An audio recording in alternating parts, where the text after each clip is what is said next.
Hello everyone, first time మన channel చూస్తుంటే subscribe చేసుకోవడం మర్చిపోవద్దు. వీడియోలోకి వెళ్ళినట్లయితే శివనారాయణ బోర్డు మీటింగ్ పెట్టించి దీపా జ్యోత్స్నలకి అప్పగించిన తర్వాత బ్రాంచ్లు ఎలా ఉన్నాయని చూస్తే దీపా బ్రాంచ్లో అయితే 10% లాస్ ఉంటుంది, జ్యోత్స్న బ్రాంచ్లో 10% అయితే గ్రోత్ ఉంటుంది. అప్పుడే ధరణి ఎంతైనా శివనారాయణ గారు మనవరాలు కదా, ఆ మాత్రం ఉంటుంది అని అయితే అంటాడు. అప్పుడే ఎందుకు సార్ అంతలా ఆలోచించడం, దీపా గారికి అనవసరంగా పోటీలో ఉంచడం దండగా, ఆల్రెడీ తను ఒక ఆర్డర్ కూడా క్యాన్సిల్ చేసింది, అవసరమా ఇంకా జ్యోత్స్న గారికి బాధ్యతలు అప్పగించేయచ్చు కదా అని అంటే అప్పుడే కార్తీక్ ఇద్దరు వ్యక్తుల మధ్య పోటీ జరుగుతున్నప్పుడు దానికి టైం పీరియడ్ పెట్టినప్పుడు అప్పటి వరకు అది కంప్లీట్గా ఉంచాలి, ఎవరు ఏం చేస్తారు ఏం జరుగుతుంది అనేది పోటీ పూర్తయితేనే కదా తెలుస్తుంది అని అయితే అంటాడు. అప్పుడే క్లాస్లో బాగా చదివే స్టూడెంట్తో టీచర్ మాట్లాడాల్సిన అవసరం లేదు, బాగా చదవలేదు, వాళ్ళకి మంచి మార్క్స్ రావట్లేదు అన్న స్టూడెంట్తోనే మాట్లాడి వాళ్ళలో ఉన్న లోపాలని సరిచేస్తారు ఎవరైనా. అలానే దీపా గారికి కూడా ఏమైనా ఇబ్బందులు ఉన్నాయేమో అని అంటే అప్పుడే బోర్డు మెంబర్స్ అందరూ మా సపోర్ట్ తనకి ఎప్పుడూ ఉంటుంది సార్, ఏంటో చెప్పండి మేడం మీకు ఏమి ఇబ్బందులు ఉన్నాయని అడిగితే నాకు భాషపరంగా ఇబ్బంది ఉంది తప్ప సరైన నిర్ణయాలు తీసుకోవడానికి ఎలాంటి ప్రాబ్లం లేదని అయితే చెప్తుంది.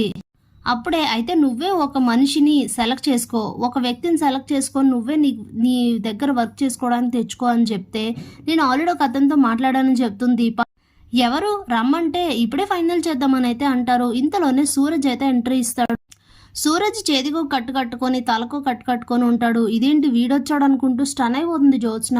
నేనే దీప గారితో కలిసి పనిచేయడానికి వచ్చాను అని చెప్తే అవునా అలా ఎలా చేస్తావు, నువ్వేం చదువుకున్నావు అని అడుగుతుంది జ్యోత్స్న.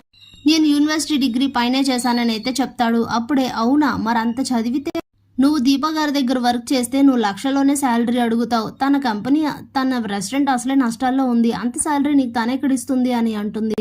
శాలరీ ఇస్తానంటే నేను అసలు పనే చేయనని చెప్తాడు సూరజ్. అవునా మరి దీపాతో కలిసి వర్క్ చేయడం వల్ల నీకొచ్చే లాభం ఏంటని అడుగుతాడు శివనారాయణ.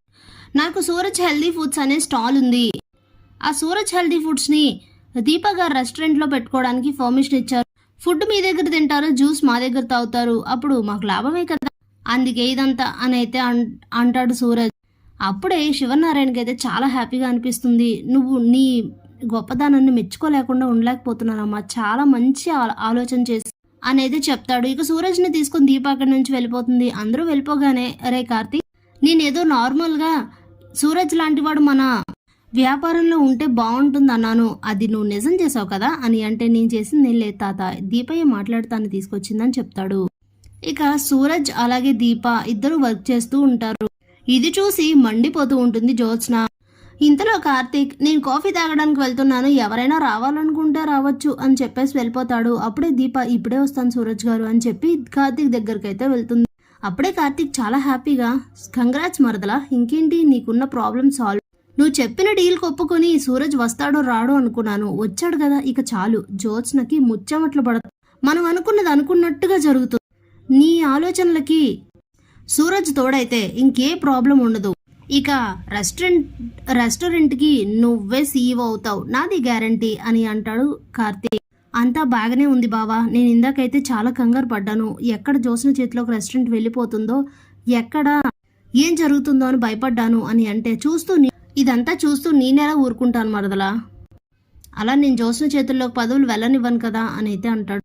అవును బావా సూరజ్కి అలా దెబ్బలు తగిలేంటి, ఏమైంది అని అడిగితే ఇంకేమైంది, నిన్న ఉదయం జ్యూస్ స్టాల్ దగ్గర వర్క్ చేయించాడన్న కోపంతో జ్యోత్స్నే తన్ని కొట్టించింది అని చెప్తాడు. ఒక్కసారిగా షాక్ అయిపోతుంది దీప. ఏంటి బావా నువ్వు చెప్పేది నిజమా అని అంటే అవును మరదలా, జ్యోత్స్నే కొట్టించింది, ఆధారాలతో సహా దొరికిపోయింది, కానీ సూరజ్ ఎంత మంచివాడో చూసావా, ఇందాక తాత కంప్లైంట్ చేయడానికి వచ్చావా, నీకే దెబ్బలు ఎలా తగిలాయని అడిగినా జ్యోత్స్న పేరు చెప్పలేదు, సూరజ్లో మంచితనం ఉంది మొండితనం ఉంది అని అయితే చెప్తాడు. సర్లే ఇంకెక్కువసేపు ఇక్కడే ఉంటే మళ్ళీ ఏమైనా అనుకుంటుంది జ్యోత్స్న పద అని చెప్పి ఇద్దరు అక్కడి నుంచి అయితే వెళ్ళిపోతారు. ఇక సాయంత్రం ఇంటికి అందరూ వచ్చేస్తారు. వచ్చేసరికి శివనారాయణ అయితే హాల్లో కోపంగా కూర్చొని ఉంటారు. ఇక దాంతో అందరూ కూడా అక్కడికే వస్తారు. ఏమైంది నాన్న ఎందుకు అలా ఉన్నారు అని అడుగుతారు దశ. నీ కూతురు చేసే పనులకి ఇలా కాకుండా ఇంకెలా ఉంటాను, మొన్న సూరజ్ హెల్దీ ఫుడ్స్ని తీయించి మన పరువు తీసింది, మళ్ళీ ఆ స్టాల్ దగ్గర వర్క్ చేయించాడని చెప్పి ఆ కోపంతో సూరజ్ని కొట్టించింది, ఈమెనేమనాలి అసలు నాకేం అర్థం కావట్లేదు, దీనికి బుద్ధి రావాలంటే దీప లాగి పెట్టి జ్యోత్స్నను ఒకటి కొట్టు అని అంటాడు. షాక్ అయ్యి అలా చూస్తూ ఉంటుంది జ్యోత్స్న. తాత అని అంటే నువ్వు మాట్లాడుకో, నీలాంటి దానికి బుద్ధి రావాలంటే అలానే చెయ్యాలి అని అంటే ఏంటి చూస్తున్నావు, పెద్ద సార్ చెప్పారు కదా అని అంటాడు కార్తీక్. ఇక దీప లాగి పెట్టి జ్యోత్స్ననైతే ఒక్కటి కొట్టేసరికి వెళ్ళి నేలకైతే అంటుకుంటుంది. అప్పుడే బుద్ధి ఉండాల్సిన అవసరం లేదా, ఇప్పటికైనా బుద్ధి తెచ్చుకో, నీ ప్రత్యర్థితో నిన్ను కొట్టిస్తే నీకు బుద్ధి వస్తుంది అనుకుంటున్నాను, అసలు నువ్వు మారవా, ఇంకా జరిగింది ఏదో జరిగింది అని వదిలేకుండా నువ్వు చేసిన దానికే కదా ప్రాయశ్చిత్తం తీసుకున్నావు, మళ్ళీ వెళ్ళి ఆ అబ్బాయిని కొట్టించడం అవసరమా అని అంటే ఈ విషయం నీకు అని అంటుంటే చేసింది తప్పైనప్పుడు ఎలా అయినా సరే తెలుస్తుంది, నాకు సూరజ్ చెప్పలేదు కానీ తెలుసు, ఎలా తెలిస్తే ఎందుకు, చేసిన పనులేం బాగుండట్లేదు జ్యోత్స్న, ఇలాగే ఉంటే నా నిర్ణయాలు ఎలా ఉంటాయో నీకు అర్థం కాదు, అప్పుడు చూస్తావు అని అయితే సీరియస్గా వార్నింగ్ ఇచ్చి వెళ్ళిపోతాడు. దీపచేత నన్ను కొట్టిస్తావా అని అయితే మండిపడిపోతూ ఉంటుంది జ్యోత్స్న. అప్పుడు వెళ్తూ శివనారాయణ అయితే కార్తీక్ దీపాలు మాట్లాడుకోవడం విన్న విషయం గుర్తు చేసుకుంటాడు. Thanks for watching.